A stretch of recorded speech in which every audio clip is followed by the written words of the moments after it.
Hey, beautiful. I'm so glad you're here because I've got a question for you. When was the last time you started your period? How did you feel when you saw your period, when you saw the blood there? What came up for you? Did you sigh in relief? Did you shed a tear and cry in disappointment because you're wanting a baby? Did you just go about your business and didn't even notice? What came up for you? Today, on our Apothecary Wisdom on this video, we're going to be cultivating the skills to learn to listen and observe and learn from our bodies and learn from our wounds. There's so much information stored in our blood, in our breasts, in our bones, and in our breath. So much information that's important to us, that's meaningful to help us live a life that feels connected and satisfied. I'm Maria Chaudhry. I'm a licensed midwife and herbalist and the creator of Birthsong Botanicals. And we make nourishing herbal remedies for menstrual health, for childbirth, lactation, for children's health and wellness, and for whole family wellness. We have a wonderful YouTube channel, which I hope you go there and like and subscribe it and watch the videos, and a podcast on SoundCloud, and our blog and all our products and everything, the hub, the source of it all, is at birthsongbotanicals.com. This is a live event, so I'm in front of the camera. Heaven's behind the camera. She's womaning all the stuff. She's got 2 cameras and a computer. And so I'm here inviting you to join in the conversation about your menstruation. And even though I can't see the comments, Heaven can. And if there's a question that pops up, she'll find a time when I take a pause and she'll chime in and ask the question. And also, it's noon in the middle of the day during a work week. Yet I want to invite you, if you can't watch this whole video right now, I get that, but I invite you to watch the whole video on YouTube because it's really a special one. It's an experience today. And I really feel like you'll connect to it in a profound way. And I want to appreciate you and extend my appreciation toward you, to you, for coming today and for learning. Because when we gather together like this, then we learn so much more about women's wisdom, about botanical medicine, and about feminine power. Woohoo! Power to the people. Right? So how did you feel when you saw your period? Put it in the comments. Anybody on their period now? Put it in the comments. Okay. So today, we're connecting to our womb space. We're practicing active listening, observation, and we're learning from our bodies. And this type of listening, this type of observation requires patience. It requires space and time. And really, to be a good listener, you have to be compassionate. Compassionate with yourself. Sometimes there's so much information, there's so many stimuluses and so many things coming at us, so many emotions and symptoms. We can't really decipher it. And we're also looking at it through the lens of judgment and shame. To remove the lens of judgment and shame requires compassion and patience. And nature is one of the most wondrous teachers of all. And sometimes I think we forget that we're a part of nature. We just get in our heads and live our lives, and then sometimes something happens, we kind of like jostle back in, and we're like, I'm a part of nature.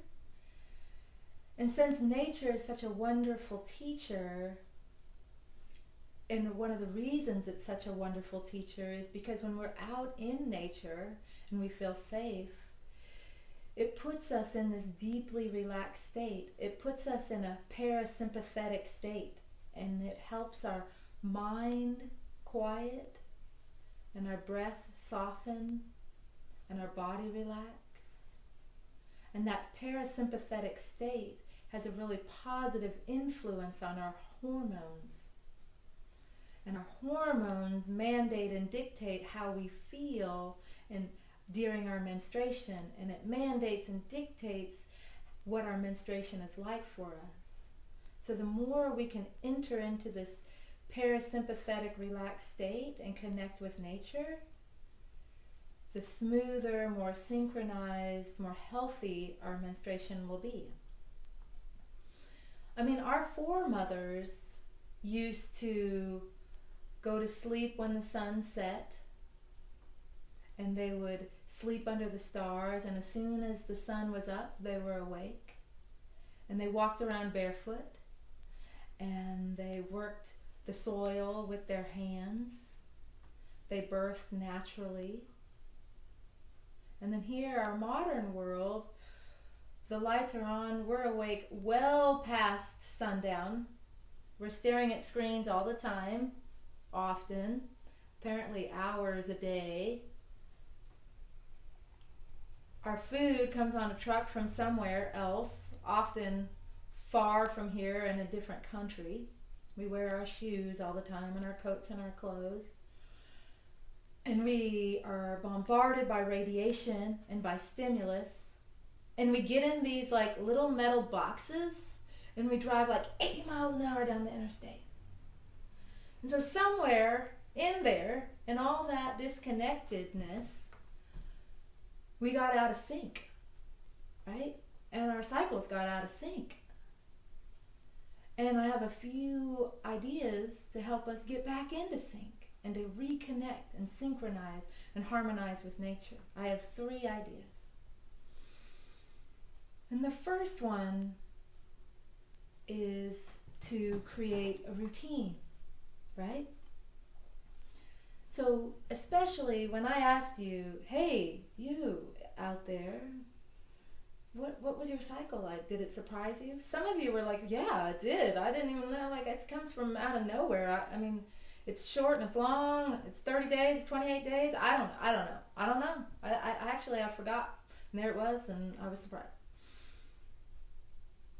So to you, and to all of us, to synchronize with nature starts to harmonize, which means almost to become balanced, which balanced is an interesting word. So I'm going to use the word consistent. To be consistent with nature, what I'm trying to say is for you to create a method, a way for you to create more consistency in your life. And that means that you wake up about the same time every day, and that you go to sleep about the same time every night. That consistency will do wonders, will be amazing what else just kind of settles down into place when you have that level of consistency. And the next thing that is a very simple word to say, yet is a little bit requires your effort, is to prioritize sleep. So your room at night should be so dark that you can't see your hand in front of your face. And in your room, your bedroom really has 2 functions. It's to be there for you to have rest and for intimacy. It's not, your bedroom is not your home office in the corner with the computer and the printer and the TV and the iPad and the phone and all the stuff, right? That's clutter that has electromagnetic charges that influences your sleep. There's little lights that influence your sleep. Your mind can't rest when you see the stack of papers. I fully understand space is limited, so if it's not an option to move it out, if it is an option, move it out. Take it out of your room. If it's not an option, then put a cover over the top, a blanket over the top, a dark colored blanket so the light doesn't pass through, right? Or put it in a cupboard and close the door so you can close it off, so you can prioritize your sleep. Your hormones are so intertwined to your sleep and your stress level, and your menstruation and sleep, hormone, stress level, mood are so intertwined, it's unable to separate them. So once you can prioritize and get good rest, your menstrual cycle will be so much more smooth. We have a whole playlist on YouTube all about the best sleep ever. We have like 10 videos or something about how to get good sleep and all the herbs and all the stuff. So watch that. And then the other one is a little bit challenging for us right now in the northern hemisphere is because it's cold outside. But going outside and connecting with nature it's where it's at, right? So getting outside every day, like seeing the sunlight or seeing the moonlight and having the vitamin D in your skin will really do wonders for all your mood, but also because nature reminds us that we're connected, right? We're a part of this whole thing. And oftentimes in our lives we feel so separated and so alone, right? Especially when we're menstruating, we feel alone. Even though right now there are billions of women that are menstruating with you right now. Actually, menstruation is one of the most unifying global human women experiences. You are not alone. But often we feel alone during our menstruation, and often we feel really vulnerable during our menstruation because I think it's because partially it's our culture and our cultural shame that we're putting on it, that it's gross and messy and dirty and in the way. But also because that menstruation, that blood comes from a place so deep inside you that no one else can connect to that place but you. Other people can see it. I mean, you can look at it on ultrasound. Someone could do an exam and feel your uterus, right? Or a pat, but they can't feel it or know it or connect to it like you can, right? And so that place so deep inside you is the most creative, potent, productive place in your whole body, right? It is amazing. And like what comes from there? I mean, some of it is mucus, blood clots, amniotic fluid, babies, your ability to create and produce, your passion, your art, your business, your skill, your relationships, your sensuality, your emotions, your mood. Essentially, your core of your being as a woman is coming from your womb space. Even if you don't have a uterus anymore because you had a hysterectomy, you still have that space. I mean, even in Tai Chi and in Qigong, we call it your elixir field. It's this place where you grow and cultivate something, right? You grow and cultivate. And so that's why a part of it feels so vulnerable, yet it's one of the most unifying everyday experiences. All right, Heaven has something? Mandy Phillips said, absolutely love Maria. Her voice is so calming. Love these videos. Oh, well, thank you. Yeah, I wondered. I watch a lot of videos and people are so excited. Hey! And then I'm always like trying to calm down. So wonderful. I'm so glad you're here, Mandy. So let's get a little deeper into this conversation and let's talk about ways that we can connect to our menstrual cycles. We just talked about connecting to nature and that we're a part of nature, and that if we want to synchronize, we need to become consistent, prioritize sleep, get outside, and also to remember that we're a part of the bigger picture. We're all a part, we're not alone. Another thing to bring to the forefront is perspective. Our perspective is everything. If you come from the perspective that your menstruation is messy, that it's gross, that it's painful, that it's a problem, well, my friend, it can only be that for you. There's no room for it to be anything else. That's just what it is now, because that's the limited perspective. But if we can shift and change and reframe and adapt our perspective from something a little bit different, then that shifts everything.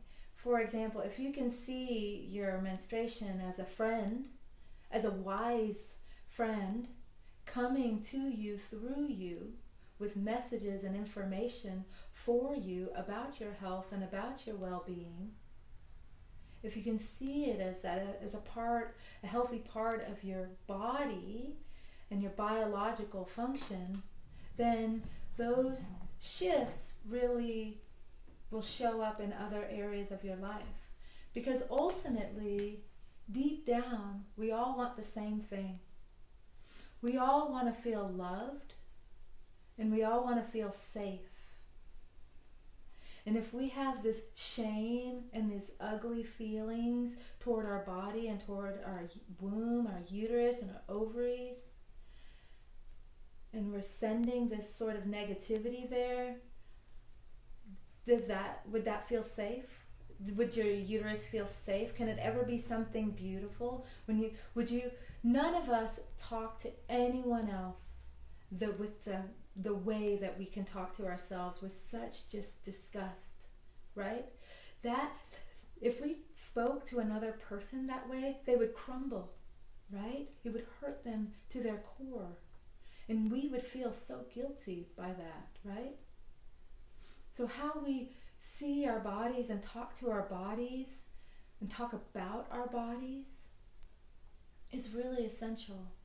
So we talked about listening to our bodies and observing our bodies, and now we're talking about cultivating a profound love affair with your bodies, building a relationship. And relationships like these require listening and compassion and space and curiosity. Also, relationships like this require forgiveness. And so I have questions for you. Do you feel safe in your body? Do you feel like there's ways that you can show yourself a little bit more compassion, a little more self-love and respect? Is there any area that needs, or anything in any area coming up for you that needs to be forgiven? I ask myself these same questions. When you start to see your life from a state of space, curiosity, compassion, and forgiveness, everything shifts. From your relationships, from your career, from your art, your parenting, your communication, your lovemaking, everything, your body image, and it will most definitely affect and shift and influence your menstrual cycle. So that's one big piece, is your perspective. And now when you want to kind of get deeper in and learn more about and connect to your cycle, some simple ways that I like to do it. I have a lot of fun ideas for other videos.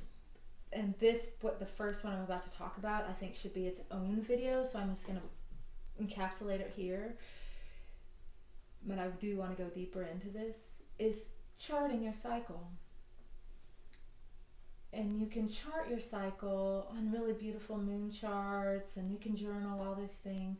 But also, at my house, there's a bathroom. In our bathroom, there's a calendar on the wall, and on the calendar you write, pick up soccer practice at 5, karate tournament on Saturday, and then you see words like frustrated, weepy, and then you see LMP, last menstrual period, and then you see dots on there of the days, and then you'll see frustrated, weepy. And so I put these simple words on the calendar just out of convenience, because the pen is there and the calendar's in the bathroom, I'm in the bathroom. But one of the benefits that I didn't even realize was happening was I was communicating with my husband what was going on with my body. And over the holidays, this experience unfolded. It was really beautiful.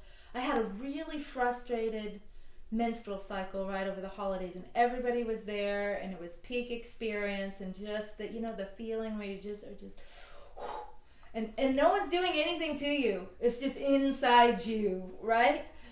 And so I had written that on the wall. And my husband, he was like really frustrated with me too. He wanted me to like stop being how I was being. But he saw that I wrote that on the wall, on the calendar. And so he commented, I was about to go in there and give you a piece of my mind, but then I saw you wrote that, and I've seen you write that before. So instead of starting a fight with you, I just decided to give you space. And how the appreciation that I felt in that moment, because I didn't even realize I was using a communication tool with other people. So charting your cycle is beneficial for you to remember, like, how long is my cycle? What is going on? Is there a pattern? But it's also an effective tool with your family. And it leads me to ask you one more question. Do you ever feel like your hormones manage and influence and affect everyone around you? I bet the answer is yes. All right. So another way to kind of go deeper into your cycle and be like, all right, I'm getting into this. This is fun. I'm creating a relationship. I'm listening. I'm learning. I'm going with the flow. I'm getting this, is to go natural. And what I mean by that is to utilize like cloth pads or a cup, a Diva cup, or if you need to, some biodegradable cotton pads. But like really ditch all that stuff, that plastic wrapped, scented, big, bulky. Huge companies are making billions and billions of dollars off of us for our menstrual blood, and it's filling landfills, and it's full of plastic, and we know that climate change is a serious concern, and the number of women menstruating every day is in the millions or billions. And so it's our personal responsibility to reduce our carbon footprint and not let our menstrual blood be in the landfills and like clog up the system. It's just, let's not do that anymore. And I do want to say one other thing. I used the word clog up, so it makes me want to talk about tampons real quick. I know everyone finds their way and they do what works for them, and I love that. At the same time, how I understand menstruation, your uterus is contracting, your endometrial lining is coming out. All the energy, you can't see my hand, but all the energy is going down. The flow is downward. But then when you put a tampon in there, you're clogging it up, plugging it up. And that kind of like interferes with the whole flow of what's happening. Also, women that wear tampons, sometimes they're all real irritated. Maybe they have something irritating them from the inside. And another thing is like, who's wearing who? I mean, are you wearing the tampon? Is the tampon wearing you? I don't know. There's something there. And also, there's a real value from my perspective of seeing your blood, seeing what it looks like when it comes out. And you can see it on the tampon, but it's a little bit different. You really want to see the color, the consistency, the texture, the clots. All that stuff is information. That's valuable information that your body is telling you about. I'm going to let that be where that is, and then I'm going to go to the next one, because the next one is one that we all crave and long for, and that's creating space for ourselves. Of course, in your daily life, we always want to have these healthy, life-affirming habits. And earlier in this talk, we talked about consistency of waking up and falling asleep at the same time. And so creating space for yourself could be that you have a morning routine and a nighttime routine. And that's a nice example. In this moment, I kind of want to talk about when and while you're having your menstruation, ways you can create space for yourself. And taking a nice long walk in the forest, or taking a bath, soaking in herbs, lighting candles, drinking tea.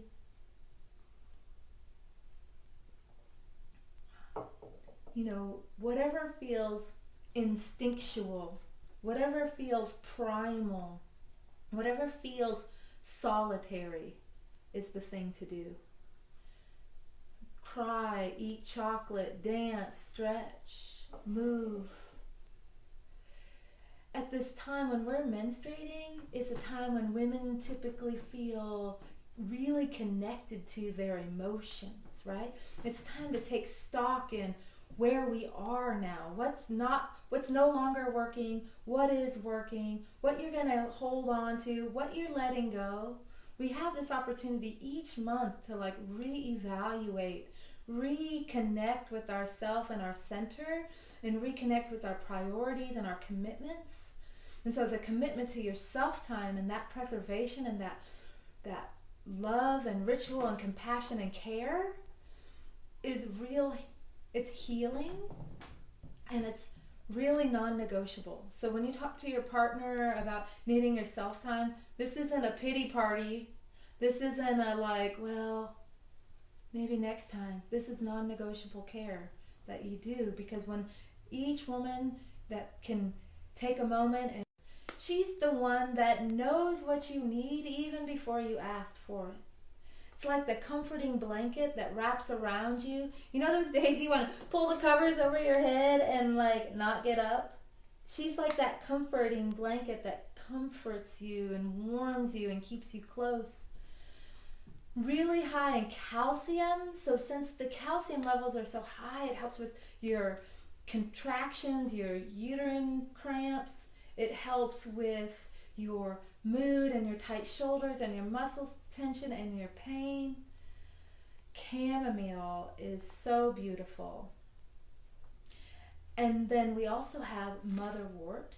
You've heard me talk about motherwort. And if you haven't, watch the other videos because I go in deeper there. Motherwort is also for your emotions, but think of motherwort, when your emotions are bitter, when you say things a little harsher than you intended, you're like, oh, I didn't mean for it to be like that, right? And it just kind of comes out. Motherwort is really an ally for that, to help you just be a little softer, but not be sedated or relaxed really, but just softer and kinder, and able to respond rather than just always protecting and defending and reacting. And motherwort helps your uterus do what it's trying to do right now. What it's trying to do is trying to empty everything out, empty it out completely. It's not trying to hold on, right? It's trying to let go. It's trying to release. It is releasing. And so motherwort helps it do that. And what it helps, some women I hear from when I was doing herbal consultations and talk to women, sometimes they say that their period starts like clotty and brown. So that means that's old blood that's been kind of stuck in the uterus for a month, and that needs to come out. And your period ideally would start fresh and bright and pink, and motherwort helps with that. And then also cramp bark. Cramp bark does exactly what it says. It just helps with cramps. And what it does is it helps, you know those cramps that are so strong and they like hunch you over and you want to hold your belly and you want the hot pack and you're just like, ooh. Cramp bark helps that not hurt so bad. At the same time, your uterus needs to do what it's doing. It needs to get everything out. That's what it's doing. And so cramp bark helps it stay toned and strong and effective without it hurting so bad. And all these herbs, you could be drinking them in teas. And chamomile, you could put it in a bath and take a bath with it. Or you can put all these herbs in your pocket and take them with you. Because Cycle Relief Tincture is an herbal blend, but I want you to think of it as your friend. Cycle Relief Tincture is like a friend that's coming to hang out with you and to support you while you're menstruating. Cycle Relief helps you with your cramps, with your emotions, with your hormones. It helps you just feel more comfortable in your body, your physical body, and your emotional body. And you can just, like I said, just keep her with you and just put her in your pocket and take her with you everywhere you go. And you'll feel a lot better. And it tastes really sweet and yummy because I know you're going through a lot right now and you want something sweet. And then Moon Cycle, these herbs are also in Moon Cycle. Moon Cycle tea is for the mystical woman, right? Moon Cycle tea is blended with mugwort. And during our menstruation, a lot of times we have really vivid dreams. Like I said earlier, we have these moments of insights and aha moments where we're connecting with ourselves and our emotions and our bodies and our hormones, and there's so much information, and we're cultivating this relationship, right? And this relationship requires us to listen. In that same way, if we're going to listen to all those things, we want to listen to our dreams too. And mugwort helps amplify and helps these dreams become really vivid so you can remember them, right?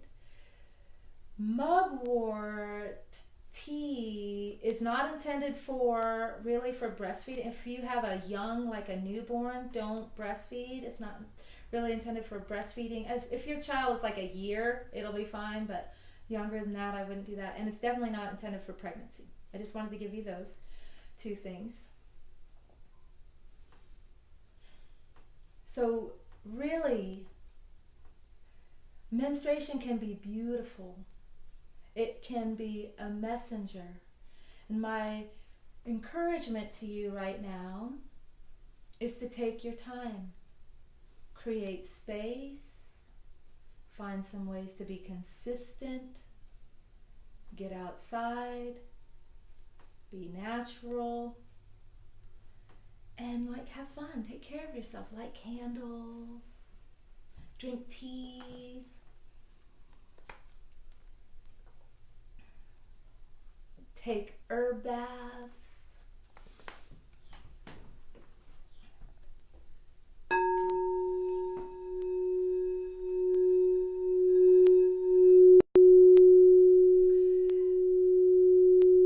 Experience the pelvic bowl meditation. Look at the moon. Connect with your friends.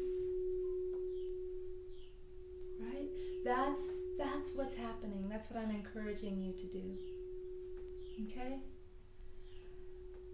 Before we sign off, I'm going to see if there's any questions, and I want to invite you to something, okay? I've got two really exciting, that I'm really filled up about, events that are coming up.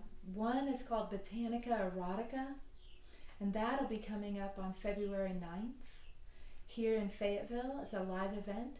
And we're going to learn all about aphrodisiac herbs, and we're going to learn about these beautiful sensual movements, qigong movements, and about self-love. And we're going to continue this conversation of deep listening and deep knowing and connection. So the link will be below to that one. And then another one I'm really excited about is a collaboration with a wonderful energy healer named Joy Caffrey. And we're going to do an energy dynamic Qigong workshop together on Mount Sequoia. And that's where you're going to learn how to move your body and move your energy and like enter the space between spaces. And enter that space where exaltation and like stillness coexist. The link to that is also below. And as always, my friends, I encourage you to drink deep and walk in beauty.